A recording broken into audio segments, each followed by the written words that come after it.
Welcome to Unraveling the Scriptures channel.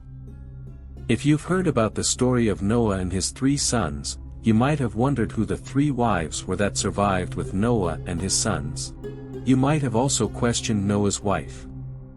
In this video, or rather, in this series of videos, I'm going to tell you more details about the stories of the wives of Shem, Ham, and Japheth.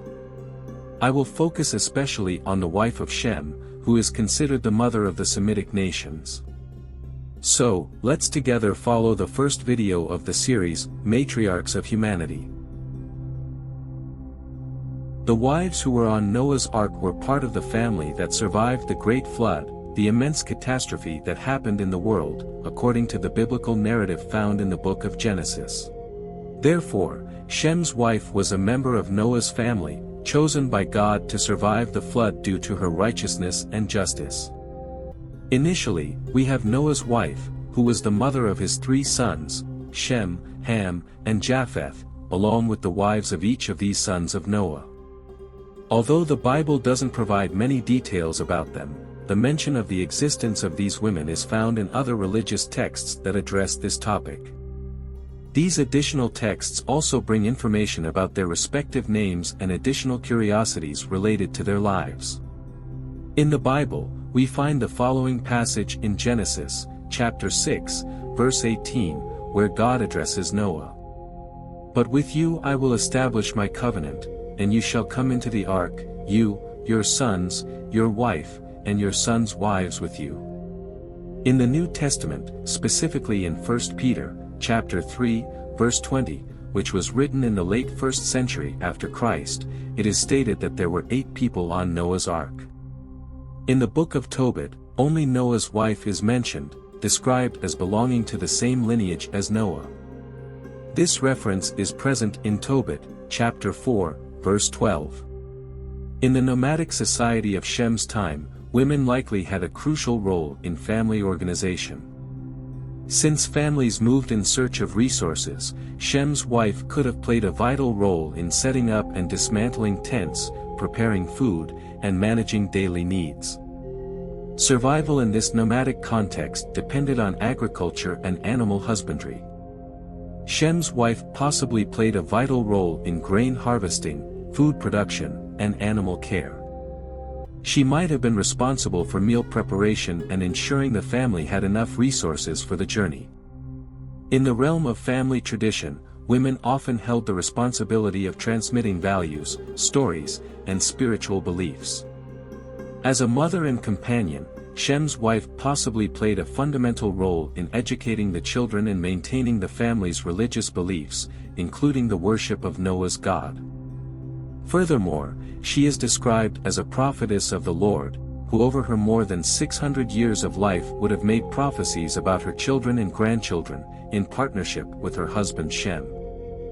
Within the book of Jubilees, originally dated between 160 and 150 BCE but now considered to be from the 7th century BCE due to new discoveries, there are intriguing pieces of information.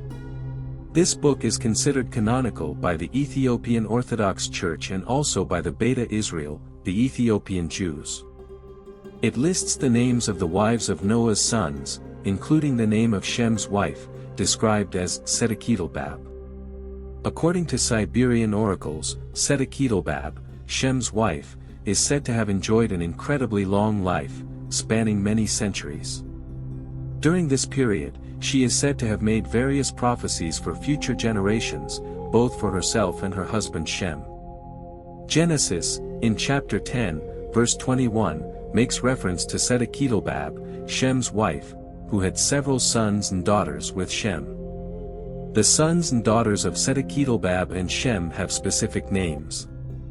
Some examples include Elam, father of the Elamites; Ashur, father of the Assyrian people; Arpachshad, father of the Chaldeans and Akkadians; Lud, father of the Ludim; Aram, father of the Arameans. All these were children of Sedeketelbab and Shem, who was a son of Noah. As related in the book of Jubilees, one of the daughters of Sedeketelbab and Shem married one of the sons of Japheth, specifically Madai. However, The name of this daughter of Shem and Sedeketulbab is not mentioned in the book. The recorded information is that she united with Madai and gave birth to many children, whose descendants formed the Madai, Medes, Persians and Middle peoples. These peoples are directly descended from Madai and also have a connection to the Semitic lineage through her. The peoples who are currently considered descendants of this union are the people of the Middle East. They are present in countries such as Iraq, Syria, Saudi Arabia, the United Arab Emirates, Qatar, Bahrain, Jordan, and several others in the Middle East region. These people have a direct lineage from Shem's wife and, by extension, from Shem himself. The Jews, who are also Semitic, have a connection to this woman as they share a common heritage dating back to Shem. They are primarily found in Israel but also have a presence in various parts of the world. It's indeed plausible to suppose that Shem's wife had an extremely long life, considering that she would have been born before the flood, an era in which, according to traditions, people lived for notably long periods. Estimates suggest she could have lived between 600 and 800 years, similar to the lifespan of Shem, her husband. This topic appears quite intriguing and could be an interesting subject for a video on our channel. Exploring the reasons behind the longevity of people before the flood and delving into the biblical figures who lived the longest could certainly be engaging. Feel free to share your thoughts or interest in the comments. It's important to mention that, according to some Christian traditions, the name of Shem's wife differs from the name recorded in the book of Jubilees. While the book refers to her as Sedeketulbab, some Christian traditions know her as Nahalat Monach. These discrepancies may arise from variations in interpretations and transcriptions over time.